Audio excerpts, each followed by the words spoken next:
Welcome to the darkness, viewers. What's up, guys? It's Max Clausen, and I'm gonna be bringing you guys the long-awaited Yubel deck profile. Now, there's already been quite a lot of Yubel profiles seen around. Yubel Unchained, Yubel Horus, Yubel whatever else have you, and you know, until we get our new support that's coming out in Legacy of Destruction and whatever else the other name set is, this deck will be going through many more changes, and you'll be seeing a lot more of those. But this is honestly my second, third, or whatever version. I've been play testing with this deck a lot, trying to see how it was. I'm upset because I could have gotten you guys some dual footage, but I unfortunately forgot my camera, and by the time I would have been back to get it, I would have been late to the local. So it is what it is. My record is I went X1. I lost only to Voiceless Voice, just because first game I had the Droll, he had the cross out, and then, you know, game 2 I just didn't have anything.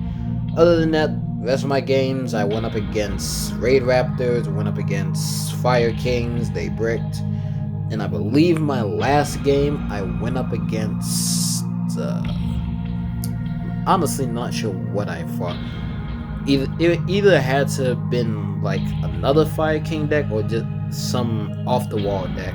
So I do have some dual videos of when the set first dropped, so I will be uploading those. Be on the lookout. But I've rambled on enough. We're going to get into the main extra inside. If you enjoyed, be sure to hit that like, and let's jump into this profile. So first we gotta have the original forms of Yubel, das extreme Toralhidorahe, Yubel, das Absirehirita, and the regular Yubel. Most builds, in personal of what I've seen, it's actually okay to play this card at 2, because a lot of the new support does exactly specify you have to have Yubel itself, which is kind of annoying. Like, we're always making 3 steps in the right direction, but then we're taking 2 steps back by having to use some older support that's, you know, not as strong, but it is what it is. But this for right now is what I play. Obviously there will be another update to this deck, so look out for that. Next, I do have the 2 Spirit of Yubel. I'm choosing to run 2 in this build simply because Spirit of Yubel can't really do too much on its own. It relies on your opponent attacking you because it has the Spirit of Neos effect. When they attack, you can special summon it from your hand. That activates in your hand, sadly. So if they have something that can negate it, then, you know, you're out of luck. But it does have its other effect.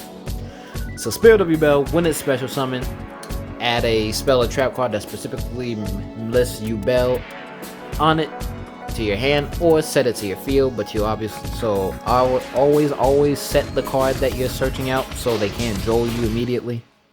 And when this card is destroyed, you can special summon Yubel from your hand, deck, grave, or banish, which is ridiculous. So you can run things like D-Shifter in here and it wouldn't really hurt the deck too much. Next, I am opting to play the one Grinder Golem. This card was one of the reasons why I got so many of my games against the Raid Raptors, the Fire King, whatever. I actually summoned this against the Raid Raptors, which is really funny.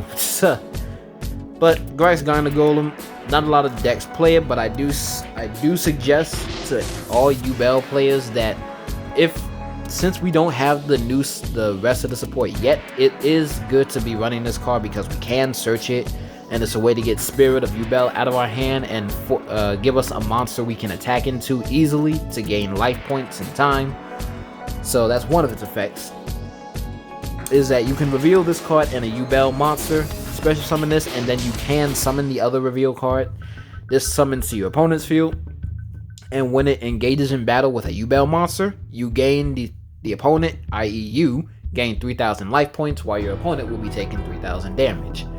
And when Yubel itself is summoned to the field while this is in your graveyard, you can special summon this right to your opponent's field. So it's always recurring itself. So I really advise Yubel players to start trying this card out, to just be like, oh, that's a great field you have. Summon this, I've gotten rid of all your other interruptions, so just attack into that easily. Next, I do play the one Unchained Soul of Shyama. In all honesty, I've been on and off the fence about the Unchained cards, the level 6s, because if only they were dark types, they would be so much better than they are. But sadly, they're not, and I only have the blue and the red dog.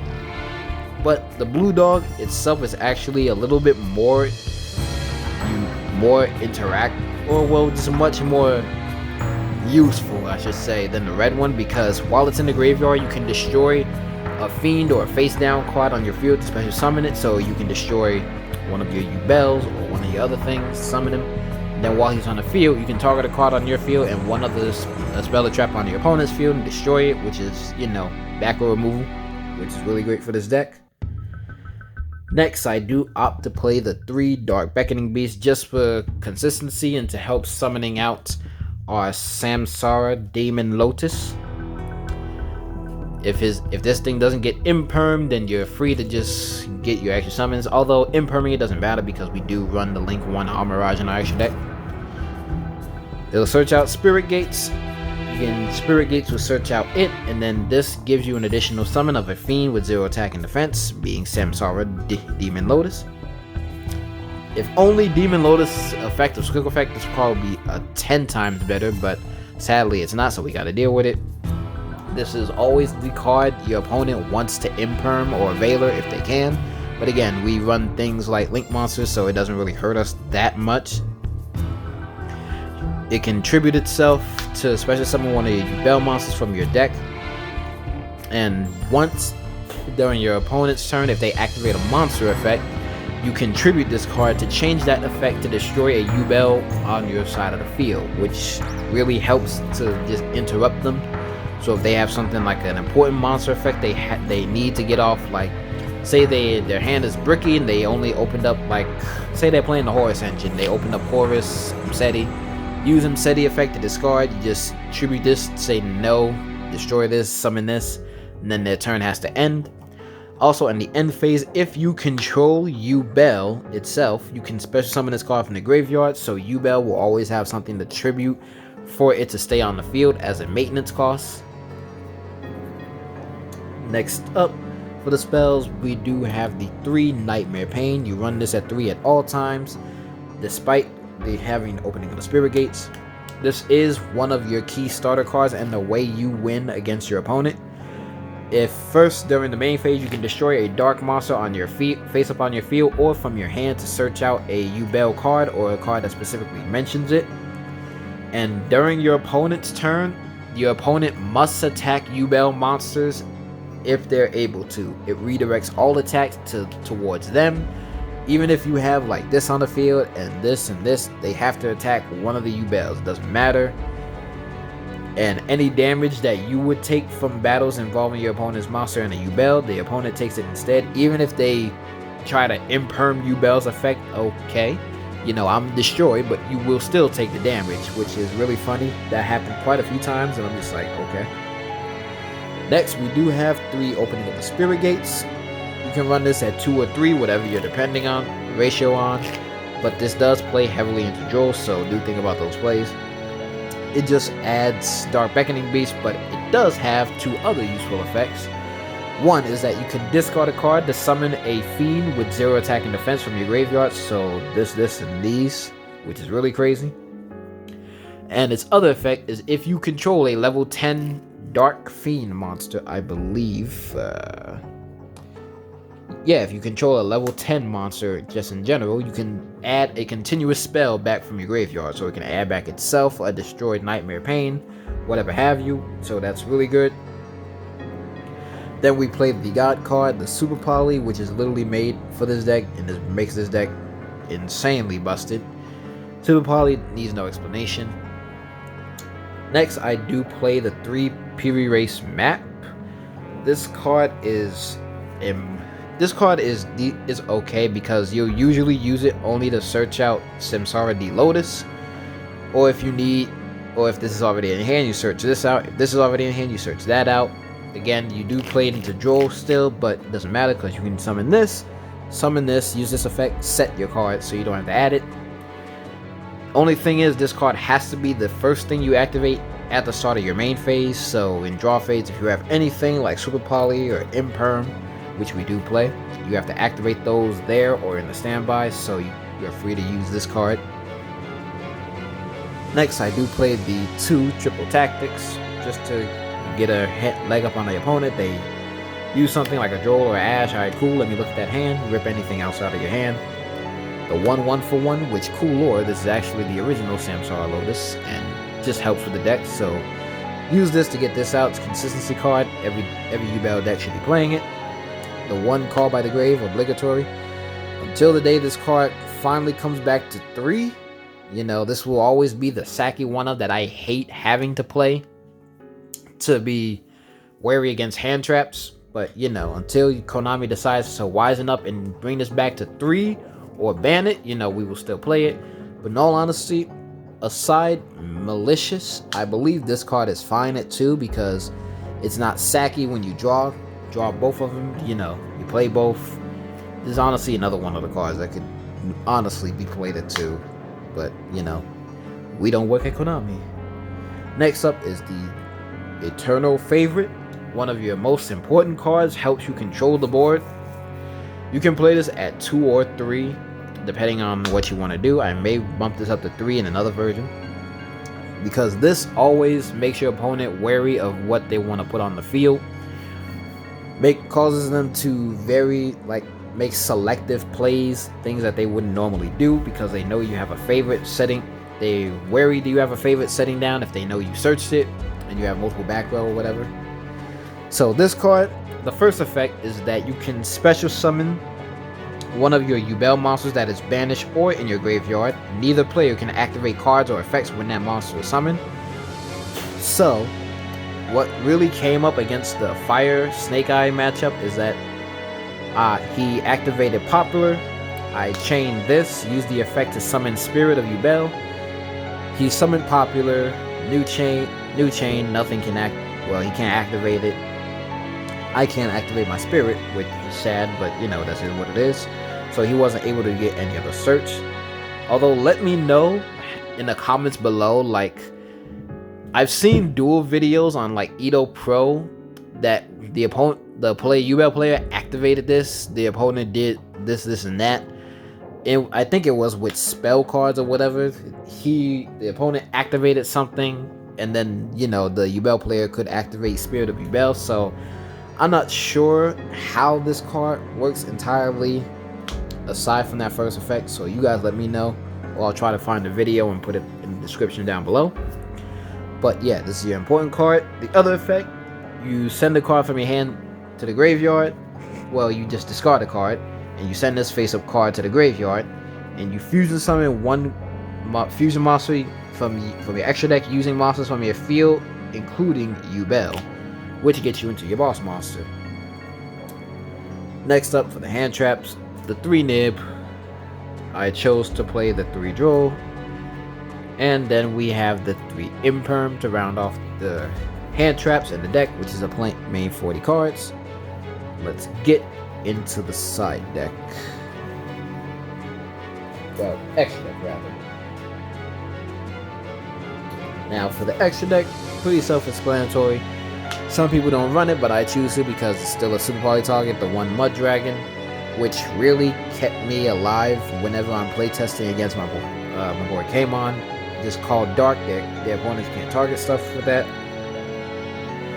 The 1 Garura, because it's Garura. Well, before I get to that, I choose to run the 1 Dragostapelia, which if your opponent stops your plays or whatever have you, you still have Yubel or one of these on the field. You can fusion summon with all of those. And then my boy, the Starving Venom. All of these just very, very good super poly targets. And now for the main coup de grace, you run 3 Yubel Das Ewige Victor, or, you know, the Loving Defender Forever. You must play this card at 3 at all times in a Yubel deck until the new support comes out where we get Phantom of Yubel. But, you know, yeah, you still play these 3 and then just run that at 1 or 2. This card is just insane. For every material used for its summon, you burn the opponent for 500, and when it attacks, well, first and foremost, it can't be destroyed by battle or card effects, which is really a step up from the other Yubels. And its other effect is that when it attacks, it'll inflict damage to your opponent equal to the damage that you would have taken, and if it does that, you banish that monster, so it's good spot removal, non-targeting. And for the obligatory XC, we play the 1 Gustav Max per time, or just burn them with that last bit of 2000 they may have left.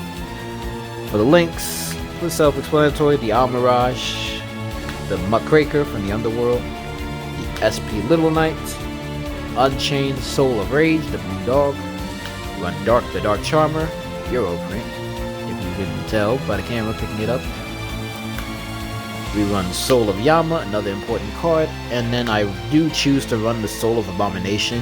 You can change this with the Red Dog if you want to, or other extra deck cards, but I choose this just because he'll help clear the opponent's board even more by just enter battle phase, attack, I destroyed something, his effect will destroy something else, end phase, I can destroy something else. So at most you'll be able to destroy up to 3 cards with this card, which is why I like to play it. It's my own personal preference against it. Now for the side deck. The side deck was kinda there are certainly the only one card you could main deck, but still. Get him out the way. The 3D shifter, you can choose to main it if you do. I chose to try siding it. You know, there were times where I'm just like, you know, a D shifter would have been nice here, but I didn't have it when I didn't, so what do you do? Obviously the side decks will be testing, but I do have the 3 Cosmic Cyclone because I don't really mind about life points. I'm gonna be losing far less than you will if my plays get going. Next, the 2 Lightning Storm, the 1 Feather Duster. I have the 3 Evenly Match, and the 1 card that I honestly, if I knew it didn't work against Voiceless Voice, I wouldn't have put it in, but the 3 Anti-Spell.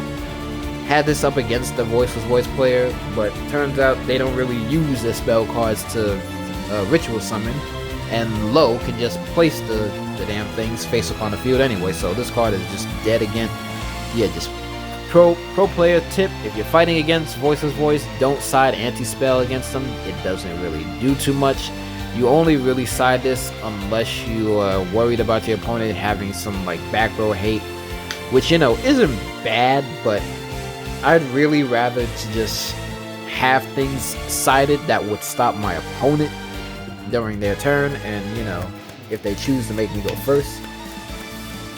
But that's going to be it for the Yubel deck profile. I really hope you guys enjoyed this. Again, I'm still testing around with how I want to play this deck. I may just have to go semi-pure Yubel since, you know, the new stuff still isn't out. It's going to be coming out relatively soon, but until then, I want to get some very, very good results with this deck as it is. And running the deck as it is right now, like with Grice, Grinder, Spirit, and the other Yubel forms, isn't that bad of an idea.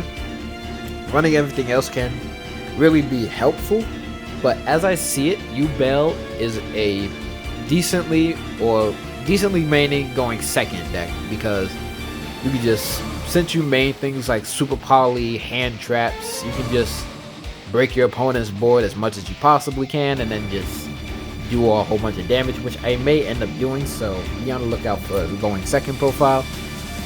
But other than that, if you guys enjoyed this, be sure to like the video, subscribe for more content, and if you have any comments, questions, and thoughts about how to improve this deck in other ways, be sure to leave those in the comments as well. I do read all of them and give feedback when I can, or if I feel like it. But I appreciate all the commentary, the love, support, and, you know, watching the videos in general. So with all that being said, thanks for watching this, and I will catch you guys in the very next video.